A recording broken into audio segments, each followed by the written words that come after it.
রাজধানী আগরতলার এমবিবি ক্রিকেট স্টেডিয়ামে টিসিএ পরিচালিত অনূর্ধ্ব 18 বছর ক্রিকেট টুর্নামেন্ট বিসিসি চ্যাম্পিয়ন ত্রিদিবসীয় ফাইনাল খেলায় 91 রানে পরাজিত করে মোহনপুরকে।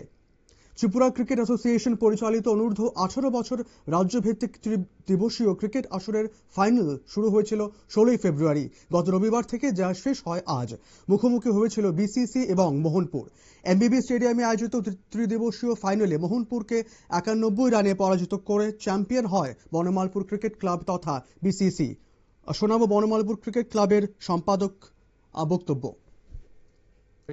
অ্যাকচুয়ালি এইবারই টিসিএর থেকে আয়োজিত হয়েছে প্রথমবারই এই আন্ডার 18 কাপ, যেটা 18টা সাব ডিভিশন আর 14টা সদরের ক্লাব নিয়ে অনুষ্ঠান অনুষ্ঠিত হয়েছে।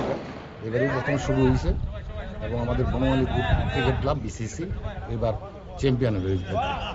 কিরকম কি পরিকল্পনা সামনের দিনে? তা আমরা তো আর বিসিসির আবার আপনার এডিভিশন ম্যাচ আছে, যারা যারা নতুন নতুন যারা খেলছে তারা এডিভিশন খেলবো।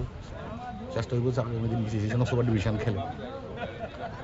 দলের জয়ের পরে কিরকম আনন্দ লাগবে? খুবই ভালো লাগতেছে, কারণ এবার প্রথম টুর্নামেন্ট তো, এবার আন্ডার 18 প্রথমেই স্টার্ট হয়েছে। এবার টিসি তারা আয়োজিত সংখ্যাও বেশি, মানে 18টা সাব ডিভিশন 14টা ক্লাব, এর মধ্যে দলের ব্যাটসম্যান ও বোলারদের সম্মিলিত প্রচেষ্টায় এই জয় সম্ভব হয়েছে বলে ম্যাচ শেষে জানান কোচিং ও কর্মকর্তারা। টুর্নামেন্টের সেরা পারফর্মারদের হাতে পুরস্কার তুলে দেওয়া হয় সমাপনী অনুষ্ঠানে।